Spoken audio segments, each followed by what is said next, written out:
Blitz is defined as a sudden, savage attack. It is indeed all this. The effect is sure. The premise is simple. It's a basic, primal confrontation, man to man. No excuses are offered, none accepted. Welcome to the latest edition of Longhorn Blitz with horns247.com. Looks like a radio station. Now, here are your hosts, lifetime Longhorn Rod Babers, pure athlete, yeah. I transcend race, hombre. Matt Butler. I don't talk man. I back it up. And we are chock full of that, man. Damn right. And Jeff Howe. It's still real to me, damn it. And that's the bottom line, because Stone Cold said so. If you're gonna blitz, come strong, but don't come at all.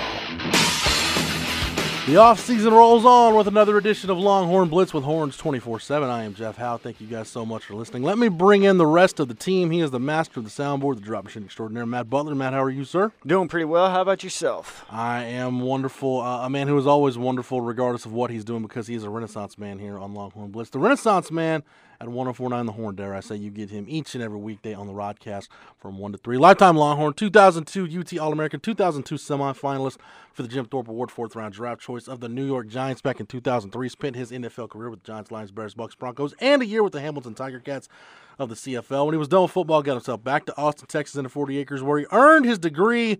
Whenever that T-ring comes in, and it is on the way, he will wear it proudly. We'll make sure that he does. Nevertheless, he's a card-carrying member of DBU, number 21 in your program, number 1 in your hearts, Mr. Rod Babers. Thanks for the intro, brother. Rod, I need to get with you and Ahmad Brooks because you guys have got to create like the DBU black card that you guys can carry like around. an actual membership card for the DBU. I think now they're doing like apparel though. I think they have like DBU. Somebody's doing hats. DBU hats out there. Yeah. I want to say probably. I don't know if Huff Dash behind it. I don't know who's behind it, but somebody on the 40 acres. Whoever's doing the DBU hats, can we get Rod a DBU hat, please? I'm gonna go over there. I gotta go over there and grab me a DBU hat. But yeah, I mean, please get Rod a DBU hat. They're over there representing, and you know what? The stats back it up that Texas can actually claim DBU. But I always say that it's like a world championship heavyweight title belt. It changes hands. All right, every now and then, Ohio State will get it, or I don't know, Florida State will get it, or LSU will get it, or whatever. But Texas is one of those schools, no question. If you give Rod a DBU hat, he will wear the hat because Rod, you're a hat man. I'm a hat man, dude. I love hats. Rarely do people see me without a hat and they look at me weird. They always give me a double take, like, why you not having a hat? I saw Chad Hastings look at you weird the other day when you had a hat on. I have hair. I'm not covering anything up. Chad's somebody you see every day. Yeah. I mean, I just wear my hats a lot. Yeah, you're a hat man. Hey, random question before we get going here on the show, and I'll tell you what, I've rarely been in love with my wife as much as I was when she made this comment. We were watching the NFC Championship game on Sunday, and I don't know why it hit me, but I'm like, how come coaches don't wear fedoras anymore? Like, you don't see coaches rocking the fedora. Yeah, they don't wear hats And anymore. my wife, no research, no computer in front of her, no research, said, didn't Tom Landry wear a fedora? That's how you know you got the right one. More confirmation that she is the right one. But if carrying your child for 9 months wasn't enough. It's like the great, like Vince Lombardi wore a fedora, Bear Bryant wore a fedora. I agree. Tom Landry. Listen, those guys also, a lot of those guys wore suits too. Well, here's the suit thing. Who's the last coach to wear a suit? I want to say it was like, remember they coach Mike Nolan and Jack Del Rio. 49ers did it. Yeah. But you know why they can't wear suits though? Why? It's a violation. It's a violation because of Nike's apparel agreement with the NFL. You got to wear the team issued Nike gear. Oh, Nike. Oh, my really? God. No. So Nike make them a suit. Nike, exactly. Like Nike can't make suits. Get some of some of those worker bees to make a suit. How is that simple? Because I don't think it was Nike. I think it was Reebok at the time was the NFL's apparel dealer, and Mike Nolan was told like, hey, if you wear a suit, you're going to get a fine. And he was doing it as a tribute to his dad. He's like, well, you guys can fine me. I don't really care. Yeah, why don't they just take the fine? The fine can't be that significant. I mean, you're a head coach. You're making millions of dollars. Yeah, I'd be lying wear a if I damn told you suit. You know what? I want to see more suits and more fedoras. They need to go to a haberdashery. Also another word we don't use enough. Add that to the resolutions we're making here on the Blitz this year. We want more fedoras and more suits on the sideline. Yeah. High school coaches, if you're listening, Hank Carter down the road at Lake Travis. Just wear a hat. Start off with the hat fedora, at least. suit. Like a nice hat. I don't know. Todd Dodge and Hank Carter don't strike me as fedora guys. That's why I love when like Bum Phillips would wear like the cowboy hat. Yeah. Jerry Glanville. Remember old Jerry Glanville? Cowboy hat on the sideline, even with the apparel that you got to wear, is clean. That's pimp. So just do the cowboy hat on the sideline. I think about it. I think you would get more reps. I think you would get more calls. All right, if you were disputing with refs and arguing with refs with a cowboy hat on than you would like they're right now, because they demand more respect. A cowboy hat demands respect. Randy Allen at Highland Park wears a fedora. He does it as a tribute to Tom Landry. You know what? I'm with you. I think we should see more of it. Damn it. And only certain coaches can like get away with the cowboy hat, though, because like if say Bum's son Wade was wearing a cowboy hat on the sideline, he would just look goofy. See, I'm one of those people that thinks everybody looks better in a cowboy hat. Like I got one for Christmas. I think everybody looks good in a cowboy hat. I think that's what the beauty of a cowboy hat. If you put it on and now if you're not trying to be goofy, if you seriously wear it, everybody can pull off a cowboy hat. You can. Even Jeff, you can pull off a cowboy hat right now, and people are like, damn, oh yeah, Jeff looks fucking. He's changed his whole look, man. He looks freaking pimp. I think you can do it. I think so? I think you can pull off. Yeah, I can pull off. Dude, if I can pull off a cowboy hat and look like an urban cowboy, you can do it too. White people have an advantage in that. Matt, you bring up Wade Phillips, who, by the way, has the best Twitter handle out there in the Twitterverse, @sonofbum. Yes. Oh, that's pretty good. Complacent teddy bear. But Rod, we're talking about DBU, and it's worth bringing up. We talked a lot about the secondary last week on the show, but it's worth bringing up this week because at 24/7 Sports we had our 5-star release on Tuesday. The rest of the top 247 will come out on Wednesday, and the 4 stars will be released throughout the week, and everybody's rankings as that process winds up. Texas, another 5-star defensive back, man. Our guys at 24/7 Sports, they've been in love with Tyler Owens from Plano East. He signed with Texas in the early period, was at the All-American Bowl down in San Antonio. Apparently, Barton Simmons on our rankings team liked enough of what they saw of him, I should say, that he's a 5-star prospect. So, Rod, you look at this Texas secondary in 2019, Tyler Owens was a 24/7 Sports 5-star prospect. So was Jalen Green. So was DeMarvion Overshone.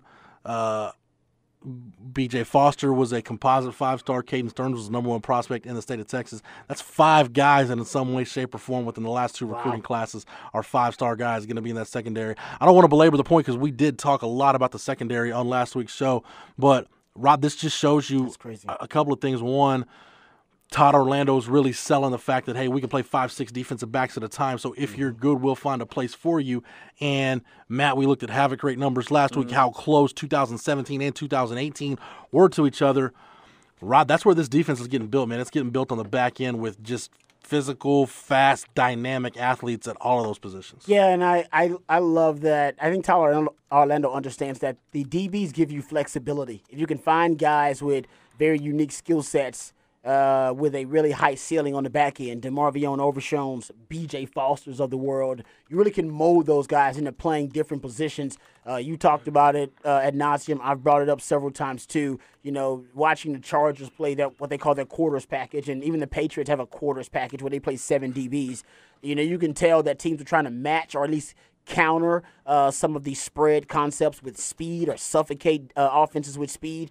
And Texas can do that as well as anybody. And even in that, in the Sugar Bowl, Texas showed that, hey, man, in terms of speed, Texas can probably go toe-to-toe with most teams in the country, if not every team in the country, except for Alabama and Clemson, who are on different levels, period. So I agree. I think in the Big 12, that is the way to match up. It's interesting. The Big 12 is changing, too, though. The Big 12 is becoming more of a balanced offensive league rather than the air raid spread offensive league that, for years had the imprint of Mike Leach in that air raid offense. Now you're starting to see more balance with Matt Rule, Tom Herman, even Matt Campbell. You're starting to see more balance offensively in the league, but I still think there's a place for Texas to just really utilize and maximize all of that speed and versatility in the back end. This is the reinvention of DBU. I always say every probably 15 years or so, DBU goes through a reinvention.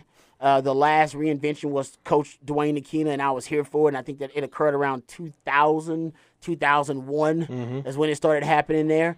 And it was an emphasis on versatility and multiplicity, guys who can play more than one position, and I think that'll be also a key to this next reinvention of DBU. And that's why, I mean, you talked about ever since the beginning, Keena being the guy to, identify just the value in having that versatility and in the modern game. And we've seen it trickle up. And you brought up the 7 DBs that was being used by the Chargers. And teams I even heard people sort of criticizing them at the time against the Chiefs. But then the very next week when you see the Patriots doing the same thing, it's like, no, this is just because you need to have speed and skill out on the field in open space against some of these offenses. And sometimes just how you match up, and for Texas to be able to basically just load up for 3 classes now if you keep it going back to Jones almost. Yeah, and look at what Texas has at that spot in this conference. It's so big, and the havoc rate, we talked about it last week, but the exact numbers, it was last year Texas was second in the nation. 9.7%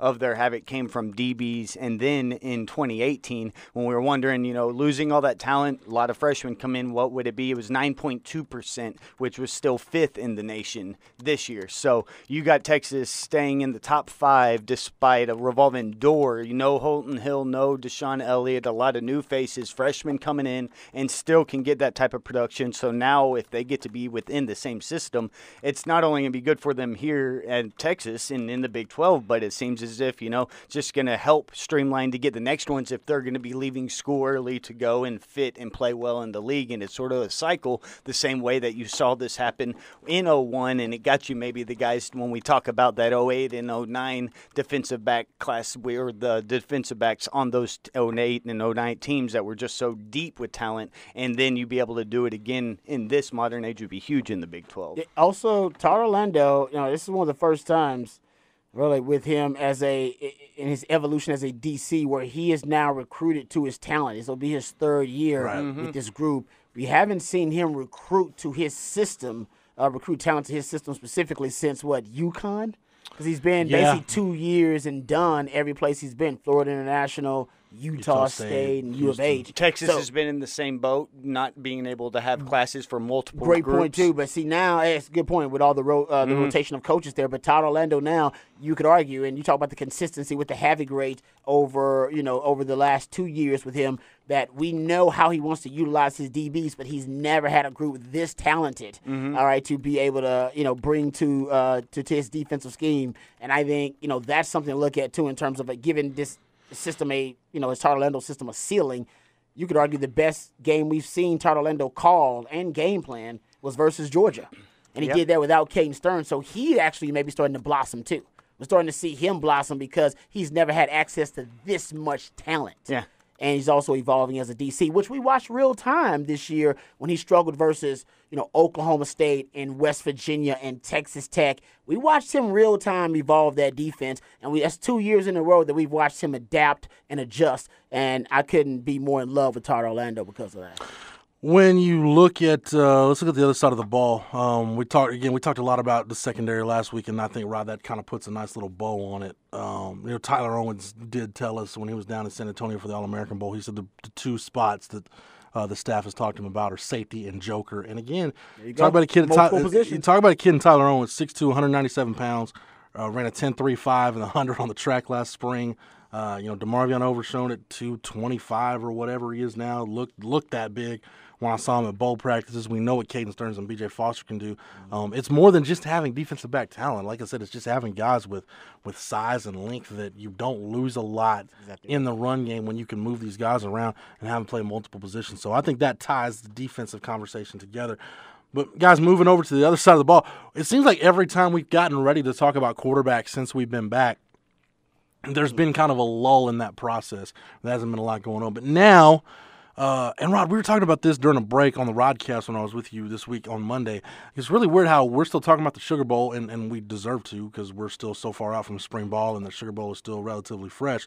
But the guys on the 40, they got to move on. School started this week. Yep. Winter conditioning starts on Wednesday.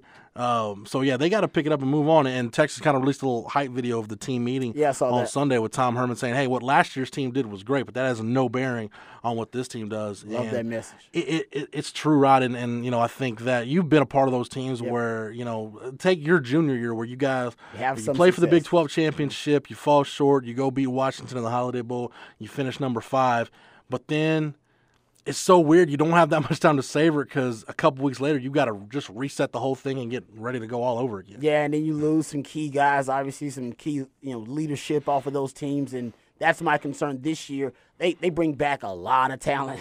That's why Texas, in my opinion, probably should be the favorite to win the Big 12, but we'll see how everything works out. I think preseason number 3 in most people's stuff. Yeah, I think they're the best team in the Big 12, but they do lose a lot of key pieces on the offensive line. All right, they lose some key pieces on defense. Most of that D-line, most of that defensive front, actually, because they lose Gary Johnson. You're going to lose Wheeler. You lose Hager. You lose Amenahu. You're going to lose Chris Nelson. And, you lose both of your corners, right? Devontae Davis and also Chris Boyd. I mean, you lose a lot. You actually may lose more on this team than Texas lost last year. And they lost a ton last year, Maybe not too. as much top-end talent, but quantity, Just quantity, yeah. But I will say this. They bounced back last year in the same way, also having their last game of the season when they had a lot of talent that was out because they were either injured or they were skipping the bowl games. Carnell Williams and Holton Hill and Deshaun Elliott and Malik Jefferson didn't play. And Texas played their best game of the season in that Texas Bowl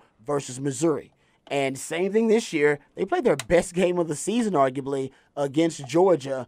In that Sugar Bowl. You could argue that. We can debate that. And in theory, it makes sense. It's what you want. By the way. Worst game beginning of year, best game end of year. Two years in a row. That's been the case, it seems. And I think Tom Herman's been really, really good about kind of readjusting the focus of the team and reasserting the culture of the team year to year. So now there's so much reason to buy in, though. Like, there's more reason to buy in with this group, and this group arguably, Jeff, has a higher ceiling talent-wise than the group did last year. They're younger in experience, but even that secondary is a primary example of the ceiling for a lot of positions. I think the buy-in will be easier for Tom Herman. Like, that's not something he's got to pound into the consciousness of this team. It's like, no, they're buying in. They know it works. Yeah. Whatever he's doing, it works. Right now, we just got to go to work. Like, we literally just got to go to work and get better. We know the coaching and development actually is on par, too, because we've seen that at several positions. So, I don't know. I'm confident that even though they lose a lot, if they get down the work and they can try to establish the identity of the offense now post Lou Jordan Humphrey with the offensive line. I love what Herb Hand is doing. I think Texas will come back. And I don't know if they'll be, if you can say specifically they're going to be better than they were last year, but I think they could win as many games, if not more. Yeah, I want to table the quarterback conversation for just a minute because I want to talk about something that really, and Rod, you and I talked about this again too, kind of off air, and when we just had random chats on the side. Maybe the most underreported or under talked about aspect of this team coming back from last year. But Tom Herman said after that Sugar Bowl win, he felt like at some point that the 2018 team became a player-led team, and I think that tells you a couple of things. I think number one, that the buy-in was there. You don't become a player-led team without having buy-in by your best guys. And I think, Sam Ehlinger is a prime example of that. Rod, you know this. You've been in the locker room when arguably your best player is your hardest worker, the guy that leaves the most of himself on the field. It's just really easy to get behind that. So from a leadership standpoint, as long as Sam Ehlinger is still in that locker room, that's why I don't worry too much about the leadership and the buy-in aspect. But when you talk about guys that understand Tom Herman's message, the culture at this point is what it is. We talked about culture the last two off seasons. I don't think that's as big of a deal now because it kind of is what it is, and I don't think if you're at this point, if you're not bought in, I don't think you're around the facility anymore. I think they're on their way out anyway. Exactly. Either you are out or you're about to be out. Yeah. But when you start just looking at the leadership aspect of this team, and I'm mentioned Sam Ehlinger, I mentioned what Tom Herman said. You look at a group of guys, even the guys that were there, the year before Tom Herman got there, guys that are going to be your fourth-year seniors, even your fifth-year seniors.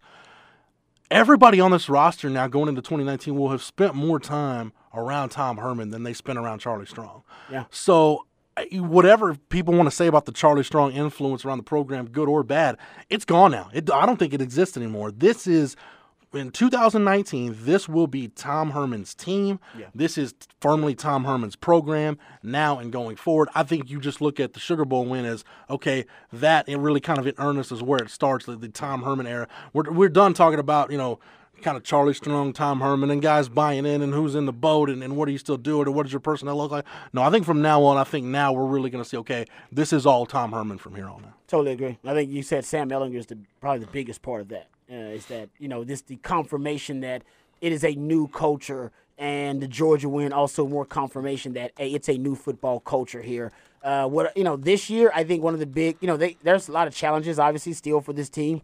I think one of the challenges for this young team will be, and they showed it in the Georgia game, just the ability to play as, what's the best way to say this? Play as Goliath, and you're not always going to be David. Like, you're not always going to be the underdog. And it's great. They were great as the underdog, by the way. Love it. And Tom Herman has proven as an underdog, he might be the most dangerous head coach in all of college football. But now you're going to be the favorite. And probably the majority of the game. Hell, you may be the favorite in every damn game you play next year. I don't know how the LSU game's going to work out, or Oklahoma, and I don't know, what's the last time Texas was favored in every game they played? Was it 2009? 2009, yeah. I mean, 2000, it can't be 2010 because at the end of the year it can't be that. So, 2009 was probably the last season you can think of like that. That's when the expectations were really, really high for Texas, and they not only met those expectations, they damn near won it all. And for Tom Herman, that's the challenge. You are now Goliath. The target is on you. That underdog stuff is done. Now everybody understands that you have now uplifted the standard to where Texas should be, where the expectation is, hey, win the Big 12.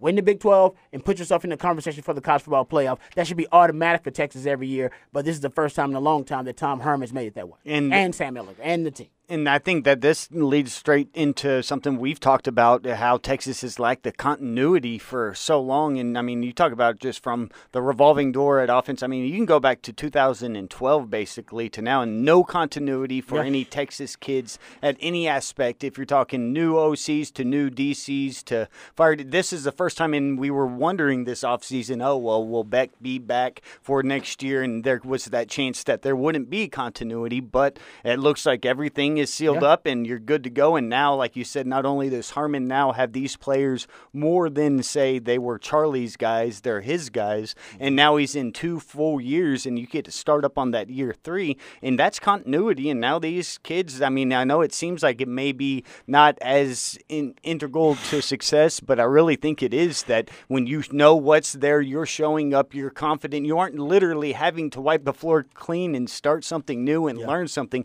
You can't build upon that. I mean, look at the continuity. If you're talking, when you said underdog, it made me laugh because how the Patriots, it's not a lie if you believe it, if you still are underdog and have that fuel your fire. Yeah. But like those guys have continuity for 18 years, and there's a lot of continuity there. It makes the process a lot easier than starting over the way the rest of the NFL has. Yeah. And if Texas can just get in that little stable area, now you don't want to get comfortable, but if you get comfortable, that means you've won, and that means you've had a lot of success. So let Texas get to that point, be successful, and then worry and see if you have a staff around for maybe a decade or so, like Texas did the last time that they were really successful. No, I agree. That's a great point. Yeah, because Tom Herman was all about alignment and aligning his way and making sure they have. Now continuity. You're just showing up to the next day to add on instead of Sam going and restarting. He goes into the offseason. This is his first offseason. He's the quarterback, no competition. But also now I can practice with the wide receivers and all the concepts. I know the offense. We all know it. It ain't changing.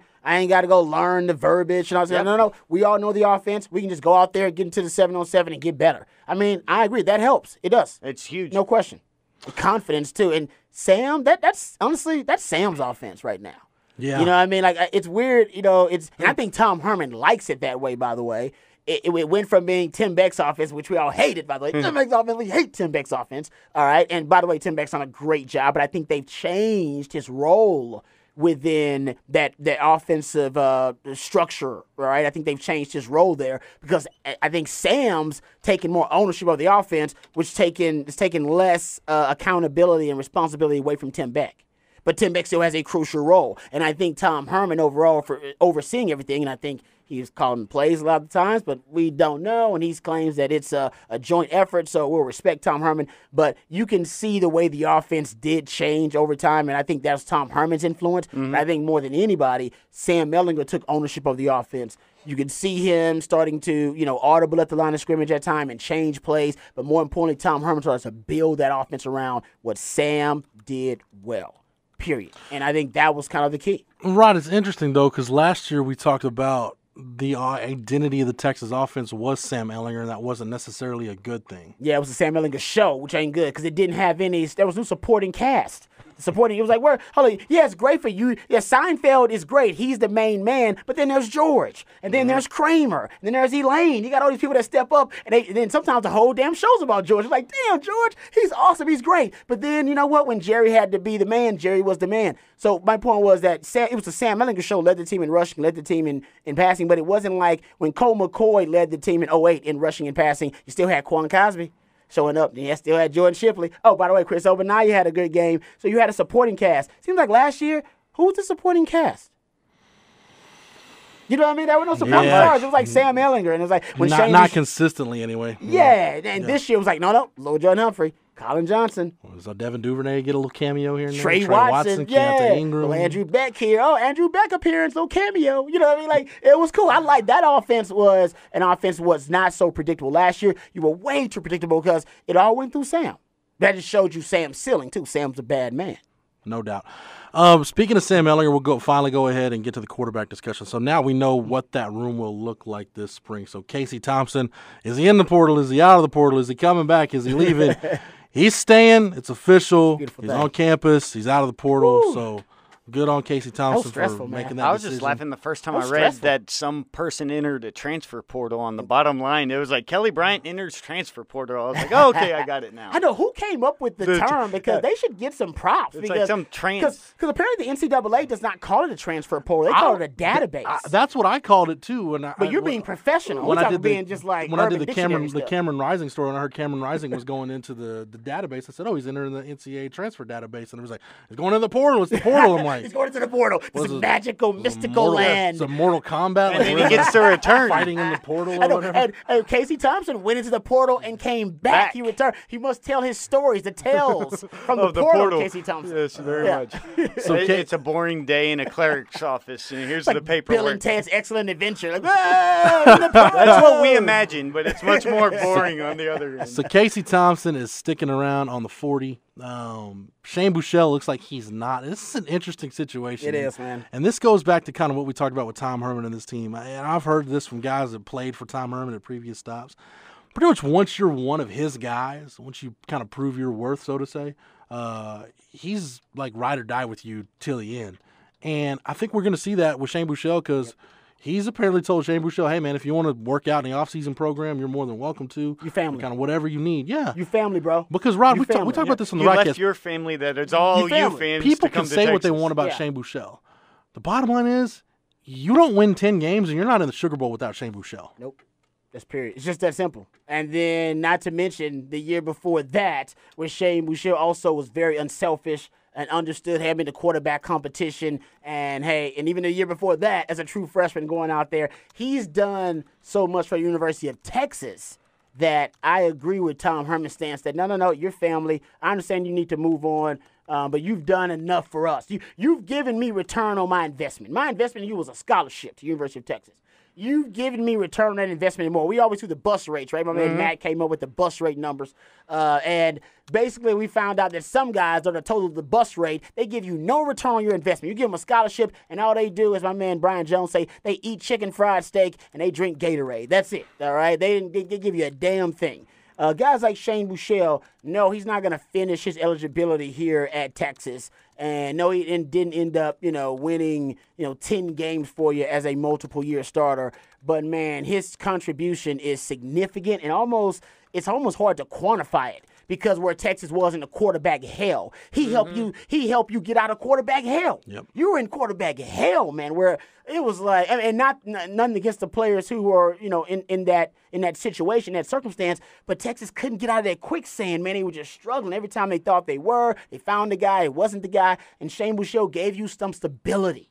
He gave you 1 full year of one starting quarterback. Now, yes, they needed the 18-wheeler package to go win games, so you still needed 2 quarterbacks, but you hadn't had that kind of stability and consistency at the quarterback position in years, and that allowed you to come in and look at a young Sam Ehlinger and go, okay, I don't have to just throw him in as a true freshman. We actually can, we can balance this thing. We can work with Shane here and work with Sam here. We know Sam's the future, but Shane's right now. And then, boom, in 2018, oh, Sam's the guy. But, man, Sam has a style of play that is very risque, and he might miss a couple of games. We're going to need a quality backup. And then Shane gave you that. Shane gave you everything you needed to fix the quarterback position. You could argue that he's the reason that Texas is no longer in quarterback hell. That it was him alone. Yeah. So, yeah, let the man do what he wants to do. Respect, Shane. Respect, brother. Your family, man. Always. Lifetime Longhorn. So, thank you for that, Rod. And I've got a piece up on the site on Shane Buechele, kind of my Shane Buechele appreciation article, echoing some of the same things you said, Rod. Rod, Matt, both of you guys, thoughts on Casey Thompson leaving? And, Rod, this is really where you look at it. Cameron Rising transfers to Utah. Casey Thompson's coming back. So you got 3 scholarship quarterbacks in the spring. Real quick about the Utah thing? He sits out, of course, right? Do you know that quarterback situation? Was it just obvious he sits out 1 year and he's probably going to start, or is he still competing once? He'll compete with kid Jason Shelley, who's a Texas kid out of Frisco area. What's his classification now? I think Jason Shelley I think he's a redshirt freshman. I know, so it's kind of weird. So I guess he figured. Okay, my thing is this. So he looked at Sam and went, okay, I can compete. I can try to compete with that guy for the next 2 years, and then looked at another guy who's probably similar. He's going to be there for 1 or 2 years, and go, I got to compete with that guy. You know what? I'm choosing to compete with this other guy because Sam looks like he's the real deal. Going to Utah. Me, that's a compliment. Exactly. And he's going back to the West Coast, too. Yeah. I think that's a compliment to Sam. Pac-12 region, if you will. Yeah. Just the West Coasting. Anyway, sorry to interrupt. No. So, I just wanted to Rod, we talked about this, too. Matt, get your thoughts as well. In this day and age where we're talking about the portal and really what the transfer portal has done is it's made kind of the seedy underbelly of the transfer process just kind of out there for everybody to see. I made it akin to like the early 90s steroid scandal in professional wrestling. We're like, oh my gosh, pro wrestlers are using steroids. Like, well, y'all haven't known this for like the last 20 years? Like, what? It's just out and everybody knows it now. Have you looked at any of them? Right, so. Ultimate Warrior, look at it. Scott Steiner. So, no, but it just kind of opens it up. So I don't think it's really changed the game all that much. What it has changed is now it's really made you it's really put the power in the hands of the players. And as a coach, it's made you look at your quarterback room differently. Yep. So, Rod, I say all that to say, if you're Tom Herman, you know you've got QB1 and you've got 2 guys battling for your backup job in the spring. That's a best-case scenario right now. I agree with you. Yeah, I think Tom Herman, he reiterated something like that. He talked to Craig Way at halftime of the Texas-Oklahoma basketball game. And I think they were there for the recruits and everything. And he said, basically, we got to start looking at, and I'm paraphrasing, looking at the quarterback position differently than we used to. We're not going to be able to keep, 4 scholarship quarterbacks and keep all of them and develop one guy and then keep another guy to battle for the backup position and then another starting quarterback. He said we got to start looking at it differently, and I totally agree. And we talked about this too, Jeff. Basically, you got to look at your quarterback position now if you're in college football now with – there's your starting quarterback position, all right? Then there's your backup quarterback position where you can look at that to fill that any which way you want to. You're probably not going to be get a graduate transfer to be your backup quarterback because they want to play right away, but you still have to find a young quarterback who doesn't have a 5-star ceiling, but he's willing to wait and be patient behind whoever the starter is. So that's a circumstantial situation there. You know what I mean? Like, all right, so if my quarterback's a senior, I may be able to bring in, a young stud at my backup and then develop him, and he'll be ready to go next year. Then you got the third-string quarterback, which now, in my opinion, because of the graduate transfer market, any of your first 2 quarterbacks can leave. You got to be thinking about that as an asset now. He's basically your backup now. You have to have 2 starters, and then you have a backup. Yeah, so it changes everything, man. It reprioritizes the way you look at the quarterback position, and Texas won't utilize a lot of graduate transfers from the quarterback position like Oklahoma does. So they're going to use more homegrown quarterback prospects, which I honestly kind of makes their job a lot tougher these days because that transfer portal is just another asset for coaches like Lincoln Riley to bring in quarterback talent. And Texas won't use it. And not that's a bad thing, but it's just it's not their style, I should say, right? Texas doesn't strike me as the kind of university is going to bring in a graduate transfer quarterback. They could. But I don't see them that right now. Yeah, if, say, a Jalen Hurts chose you randomly 1 year, it's like graduate transfer just sort of has to be, we're going to find a quarterback that's leaving out from a school, I'm going to find a spot to land. That's just going to be a coincidental thing. Like, you can't prepare for that. That's just at the end of a year. If you have your outgoing senior, well, we can start a freshman or or we're going to see who is possibly I out guess there? you can get a guy that transfers to 5-star and says, I will sit out a year if your starting quarterback is like a junior or something or going to be a senior. Yeah. He'll sit out a year and then say, hey, I'll expect to compete in a year A or legit two. transfer. But Yeah, a legit transfer. grad transfers is going to be one of those deals where those guys want to come in with a chance to compete. So, I mean, I guess you could have a grad transfer who maybe he just grew up a Texas fan and the chance to play at Texas. Like, hey, man, I'll sit behind Sam Ehlinger, and I know, his style. Maybe I'll have a chance to be the guy, but I want to get a degree from Texas. Yeah, that's asking a lot. Maybe. It's wishful thinking right there. But as you pointed out, and you brought this up on the show, the preferred walk-on now. Yeah, that was going to be the point I was going to kind of wrap part of the conversation. Sorry, but typically it used to be, you think about, and Texas has done this. Think of a guy like Jalen Overstreet or whoever that second quarterback take was in a class. I didn't think we were making a Jalen Overstreet reference on this show today. But you take a developmental guy and say, okay, we'll stash him away and work with him, and maybe kind of like what I think the previous staff was thinking of with a guy like Matthew Merrick. Like maybe we'll take him. He's an athletic guy. Maybe we'll take him, and down the road, maybe his ceiling is being our backup quarterback. But now, right in this scholarship era that you're in, you don't have that luxury anymore to do that. Those guys are going to transfer, and I mean, honestly, and especially, we talked about this program being Tom Herman's, but you're in a position still where you're still building this thing. Man, you can't afford to waste any of those 85 scholarships. So really, your developmental quarterback now is probably going to have to come from your preferred walk-on program. And you get a local kid like Sam Saxton, who's a legacy kid, had legitimate offers at other places, a kid that just really wants to be at Texas and doesn't mind, hey, I'll be the practice squad guy or whatever.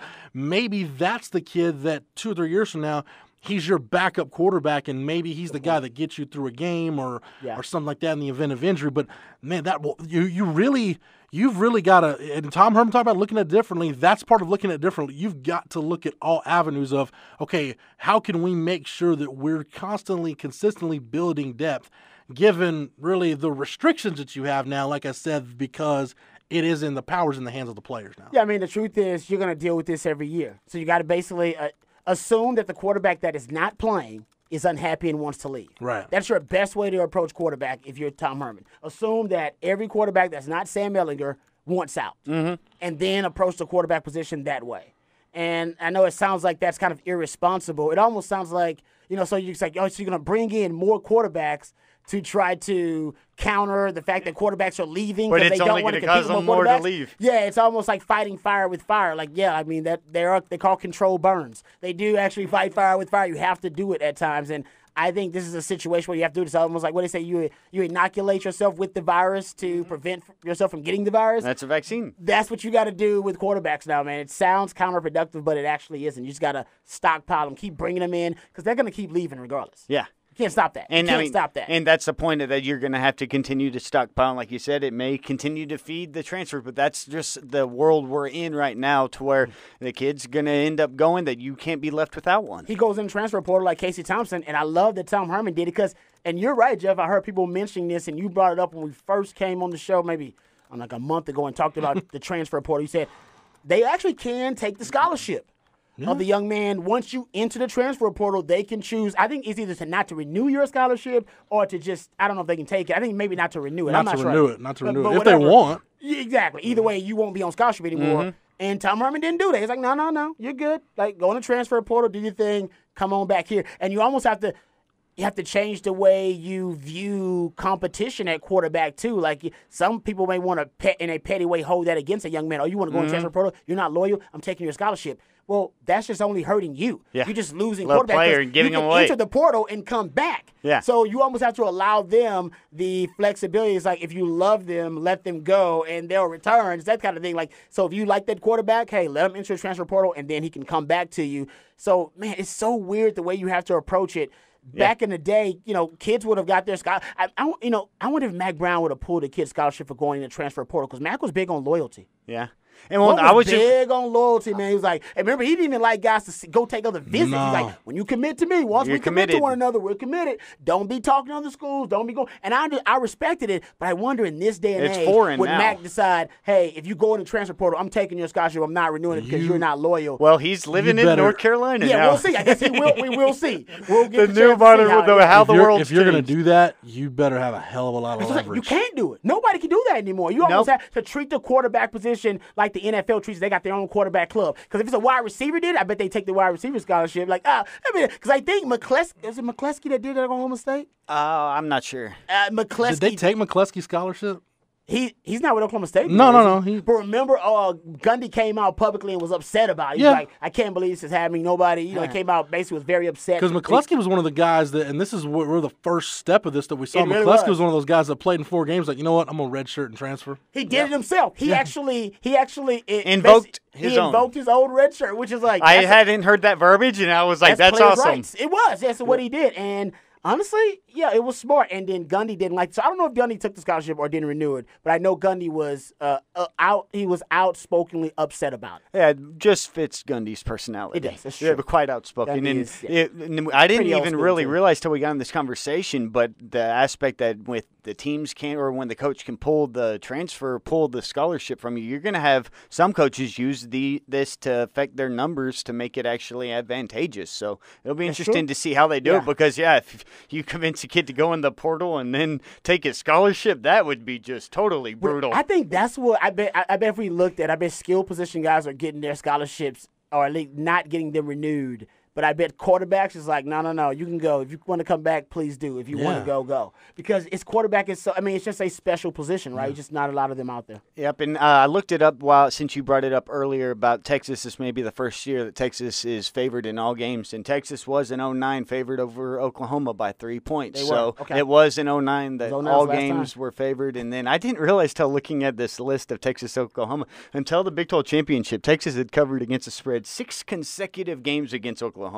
You would have not thunk that. All of the Charlie era and Tom Herman. Until the Big 12 title game this year. Yeah, until the Wow. Big 12 So time. basically every and they Texas OU barely game for the last didn't 5 cover. years. They almost covered that game. They were within a field goal, but the last 6 all the way back to Yeah, Matt, 2012. that 2015 one, the year Charlie got the win over upset, yeah. OU, wasn't it like a 15-point spread or 16 something? and a half. 16 and a half. Yeah. Because there was Yeah. the record-setting one was the first 20 one right, with was it 20 2013 with Case McCoy was 21? 13 and a half. Oh, and no. then that was a it went up. 21 something. I thought. A 20 Well, something. Maybe I was this wrong. is final line Ah, finishing okay. at 16 I want and to a say that half. 61 started at 20 something. Yeah.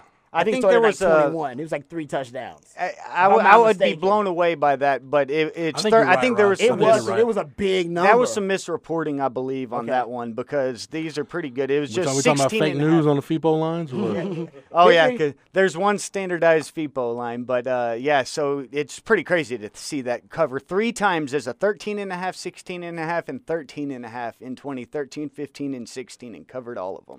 So now, gentlemen, as we kind of wrap things up, I mean, it's just interesting to look at, now you start looking at this team, what it's going to look like this spring. Yeah. Rod, I know we're sitting here, winter conditioning as we sit here right now hasn't started yet, but listen, I just want to kind of get a couple news notes, nuggets type things out of the way, and then let you guys kind of riff on some spring football stuff before we get out of here. But on the injury front, so Sam Elliott's injured shoulder. We talked a lot about Sam on the show this week.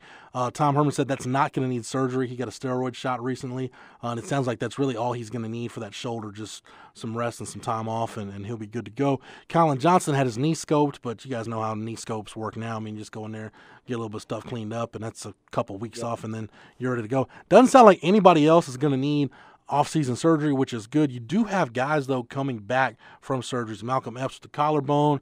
Josh Moore, I think his was also collarbone, clavicle area. Marquez Bimmons with the shoulder. A couple of different guys. Interesting notes on some guys we haven't heard from in a while. Based on everything I've heard, it sounds like Patrick Hudson's going to give football another shot after his heat-related illness. Nice. Yeah, kind of good knocked for him him. out early in the season. So it sounds like he's been with the team, but it sounds like he's going to give football another shot. So, and Rod, one of the I don't know what you want to say, but one of the expectations, I guess, that I heard for him that maybe internally right now is, I heard this from a source recently. It said we think he can at some point be a solid contributor. Hey, That's good. You depth? If you mean somebody I can rotate in? Yeah. That's cool. I'll take that. For an interior line spot? Yeah, I'll take that, man. I'll take depth. You need that. No question about it. So, yeah, that's a good thing. And then Kyle Porter doesn't sound like Kyle Porter's made a firm decision on whether he's going to stay, whether he's going to grad transfer, what he's going to do. Oh, man, I almost forgot about Kyle Porter. Yeah. That's crazy. I forgot about him, too. Tennille Carter's transferred, though. Tennille Carter's at Sam Houston State. Yeah, he's done. Yeah, I think Kyle Porter should go because he's not going to see the field again. I mean, they're recruiting past all those guys at running back now. I mean, Keontae Ingram is the only one that's going to survive. You know what I mean? In my opinion. Can I play devil's advocate here? You want to go Daniel Young, don't you? You love Daniel Young. No. I'm not. I wasn't going to bring up Daniel Young if you want to talk Daniel Young. No. But with Kyle Porter, I mean, do you at least feel good? Because he's got that option that we thought Shane Buechele had where Kyle Porter could technically stay at Texas another year. And then, transfer with a year of eligibility left. Yeah, that's a good point. If you're Kyle Porter, knowing that, they didn't recruit a running back in this recruiting class, and it doesn't sound like they're going to. Yeah. It sounds like their option at running for running back depth is to maybe give Jordan Whittington a look there this spring and see what he can do. So, if nothing else, Rod, for depth purposes, I mean, is it the worst thing in the world if Kyle Porter comes back? I know, I don't want to demean. I don't want to, demean a kid who's going to get his degree and is going to be a letterman and a T-ring winner on a 40 acres. But I know how Texas fans feel about Kyle Porter. But like I said, from a depth standpoint, they've been in worse shape at running back. That's a good point. No. And when you break it down that way and bring up the depth, the fact they really don't even have a backup running back right now, this is true. Yeah, they really don't. They really don't have. Well, they don't. There could be a competition for it, and he probably, who knows, he could win it. I mean, I don't know. So there's still a chance, is what you're saying. Because Danny Young basically became like a goal line fullback. Yeah. Yep, and he's a situational guy for them. Yeah. And I think what we saw when Sam Ehlinger's your quarterback in the run game, sorry, Matt, but you don't really need a goal line red zone runner. No. Because your quarterback does that better than anybody in the country. Put in an extra lineman. And where the transfer markets are and grad transfer abilities of players, and the running back is one position where you really can almost interchange people. And also, like, if you have a good college guy that maybe isn't going to have a good shot at the league but can transfer to Texas for a fifth year the way Trey Watson was, it's just sort of at the end of the year manufacture, not waste a spot for top-end talent, which a scholarship does, but a grad transfer to fill a hole. We can always look for that. I think that's a conversation though the coaches would have with Kyle Porter and say, look, anybody we'd bring in, and look, there might be a chance any grad transfer you could bring in might not be as good as what you think Kyle Porter brings to the table. Yeah. It just might not be a good market for grad transfer running because he's sort of what you'd be looking for when you're getting somebody to transfer in. I don't doubt that. Okay. So, like I said, I'm not saying like Kyle Porter coming back is going to change the makeup of the running back room, but it's interesting to think about. But like I said, probably 2 years ago before Keontae Ingram got in, that is the least talented position on the 40 acres, and it has been for like 3 years. And I think it probably still is. Yeah, well, that's where I was going to kind of go for spring. To your point, like what position group needs to have a big winner in terms of winter conditioning? Yeah. I mean, I don't know what the ceiling is for this running back group. I mean, I think I like Keontae Ingram. We love Keontae Ingram. But man, that's all you really love out of that room right now. You're really forced right now if you're the staff to kind of put all your eggs in his basket. You really don't have any other options. And that shouldn't be the case. There should be a plan B. And you're saying if you're Kyle Porter, you're looking at it and going, I might be plan B. Like, if I play this thing right and I get on, get in the right situation, I could be plan B. So, yeah. Some weird Moneyball mix of like Danny Young, Kyle Porter, Jordan Whittington might be your backup running back. I think Jordan Whittington's I think he's awesome, though. I mean, I think if he gets in there and I think he could impress him enough to go, oh, that guy's our backup. He reminded me of what I saw. I mean, like he's a compliment to Keontae Ingram. He could be our version of what Georgia does with 2 running backs. Like we could do that. And like when he's that good. When I saw him just for a tiny couple games, he looked exactly like the Maryland freshman, the Jones kid that was running all the jet sweeps against Texas. Jones. And the same thing against Ohio State. That's what I like him as. That's what I saw him. I was like, that's a clone of that dude. Did they call him the H? The H, yeah, but I mean, he could be the H dude. I've heard Jake Smith too. I've heard he's going to get a look at being a running back. He should. I love him, man. I love him and Jake Smith. I think both of those guys are going to be awesome. And then just think about added position versatility. He can be a running back or a slot receiver. Like, that's literally what you need to have to fill it in. What's the Jalen Hurd? Is that from Baylor? Little Jordan. Yeah, he kind of. I mean, he's got that kind of skill. I don't know if he's as tall. Maybe he is. I don't know. Whittington's Hurts was probably a running 6 back foot. at- Like Jalen Hurts, like 6'3". Yeah, He Jalen was Hurts is 6'4". huge for He a- was that wide receiver. Jalen Hurts more like running he's back more in like the Little backfield. Jordan Humphrey, if we're being honest. He is, and they put him in the backfield. And yeah, he he's was more like the- a little Jordan Humphrey, actually. And that's was Butch Jones was starting that guy over Alvin Kamara at running back at Tennessee. Man, that dude's a beast. Hey, yeah, some NFL teams gonna get lucky. They're gonna. You know what's gonna be freaking Sean McVay? I bet. He's gonna Get him in. He's gonna get him.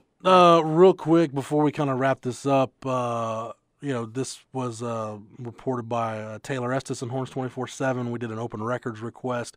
Got the information that the guys who submitted for feedback to the NFL College Advisory Committee, Colin Johnson, Lil Jordan Humphrey, Malcolm Roach, Brandon Jones, all got grades that advised them to stay in school. You surprised by any of that, Rod?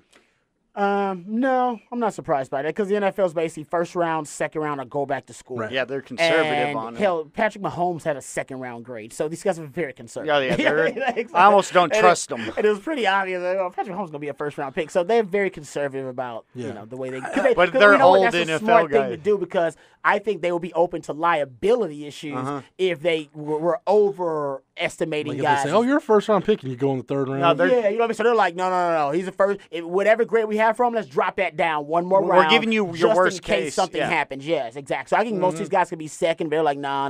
Let's say if they could be second, that means they can go fourth round too. Yeah. All right. Anybody got anything else before we wrap this up?